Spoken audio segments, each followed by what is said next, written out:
in what's unfolding here in the near future, doing nothing isn't going to, you're not going to be happy doing nothing. Contrary to what some people would want you to believe, that you'll own nothing and you'll be happy. No, you won't.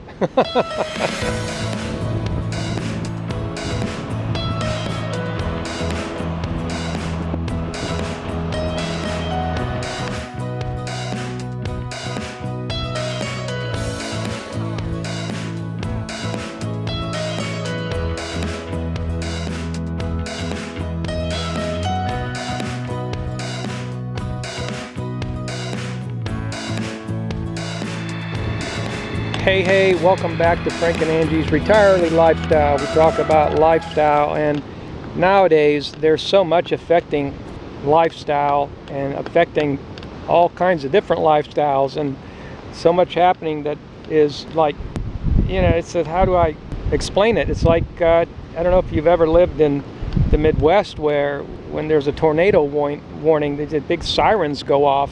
The big sirens go off, and there's no mistaking that, you have to run for cover. You have to take cover, rather. Even though most of the time it's, I don't want to call it false alarm. It's just that it was a real alarm. It's just that, not every single time they call the alarm does the tornado happen or what have you. There's a lot of changes coming on the way. There's so much to talk about, but in this video we'll talk about, when you consider all the things that are being proposed and all of the things that certain nefarious characters have planned for us little people, and even some of us that don't consider ourselves little people, that perhaps we consider ourselves to have a moderate or even a fairly good amount of success, or what was previously known as success, that going forward, if you get left behind, all of that effort is going to, I don't want to say go poof, because I don't want to make it sound like there's nothing you can do, but there's, different ways that people react, and one of them is the ostrich. The ostrich. The ostrich, when it sees uncertainty coming or something dangerous, it does what? It sticks its head in the sand.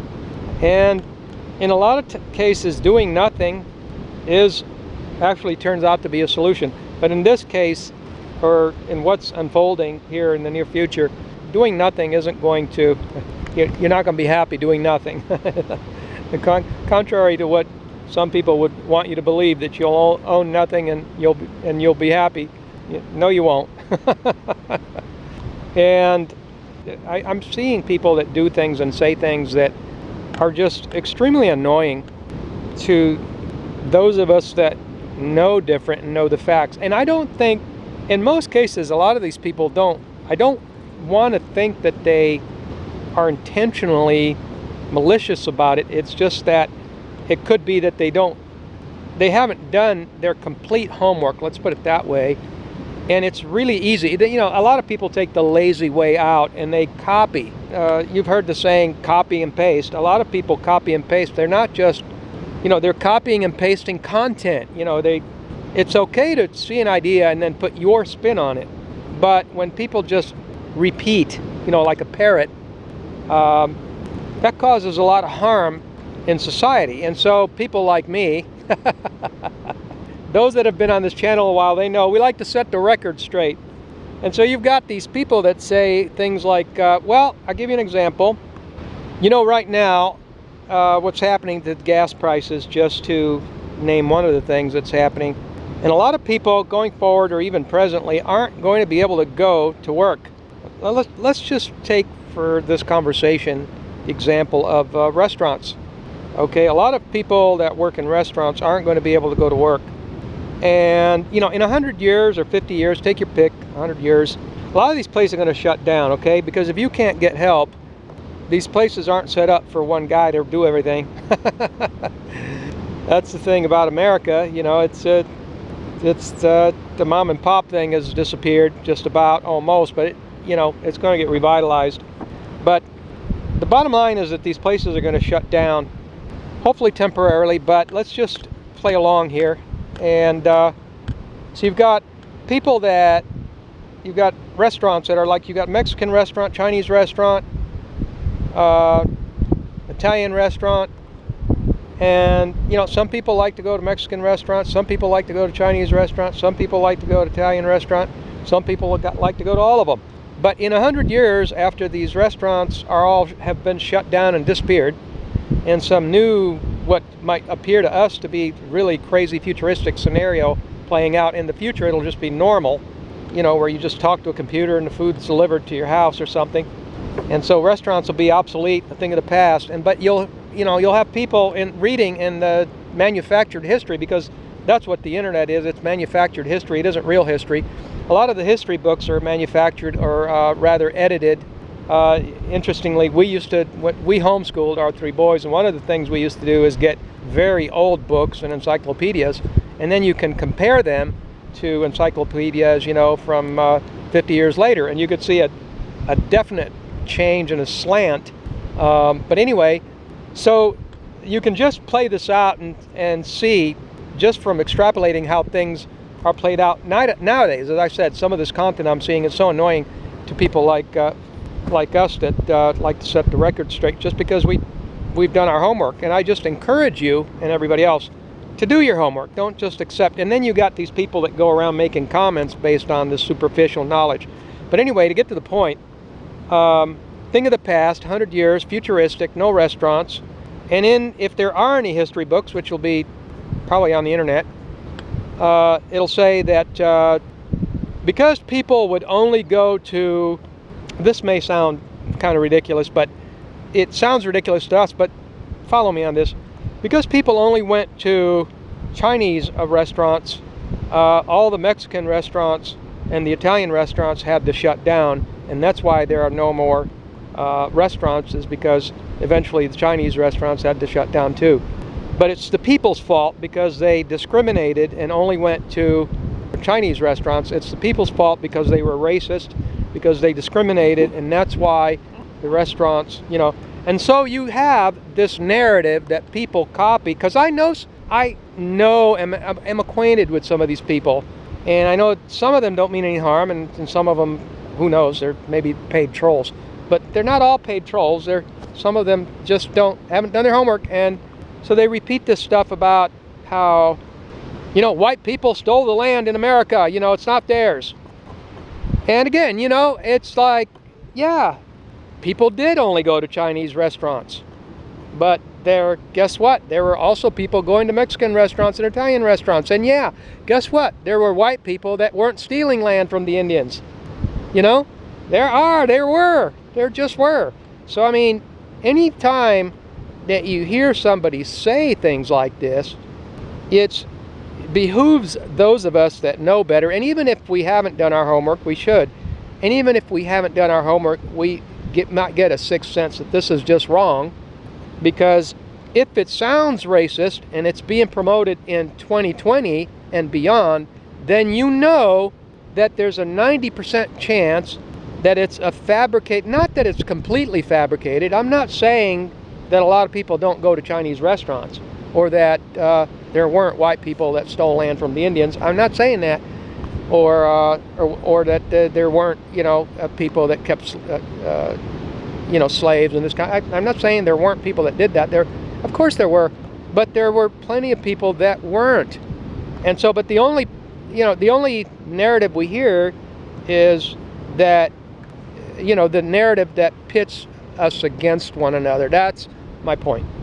So that, you know, if you're a content creator, be careful when you repeat this narrative.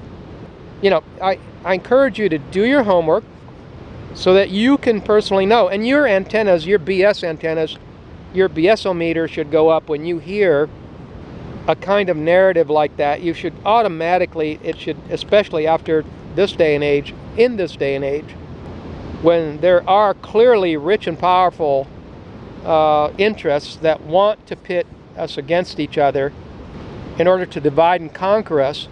And that's another thing, is that you pit them against each other, and then you overcome the weaker ones, and then as far as the other ones, you just go after them later.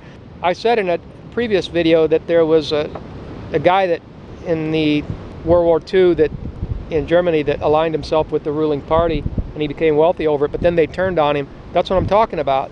That, you know, what goes around comes around, and they'll come back for you later. You know.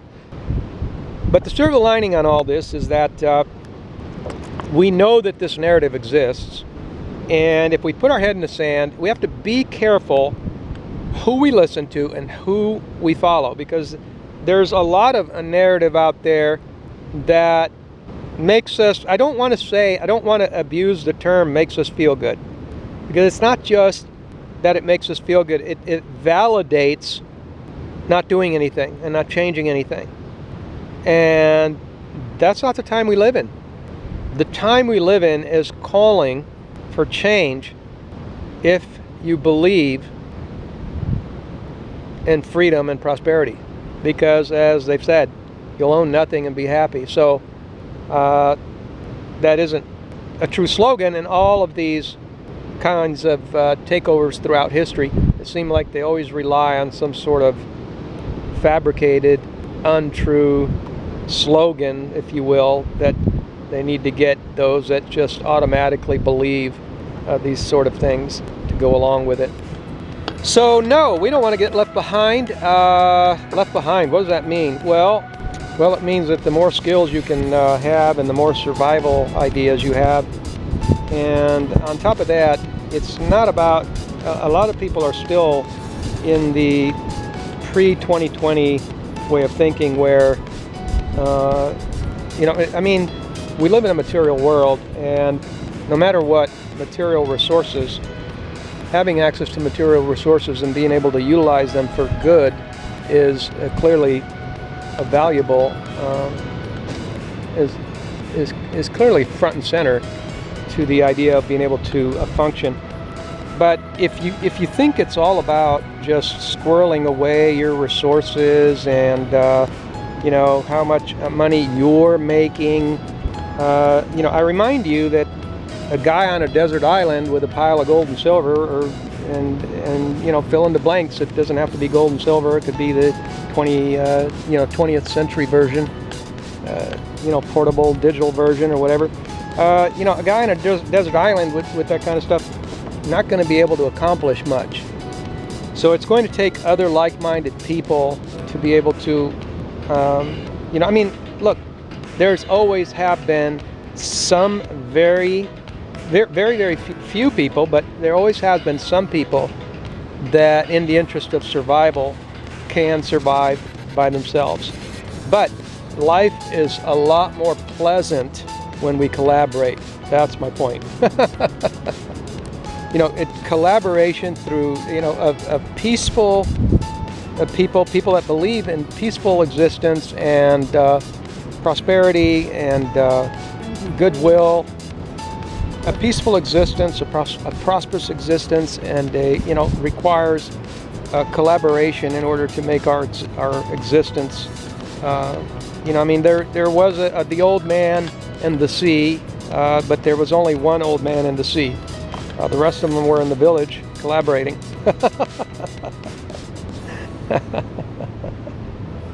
All right, hope you got something out of that. Thanks for coming to the channel, and have a wonderful day.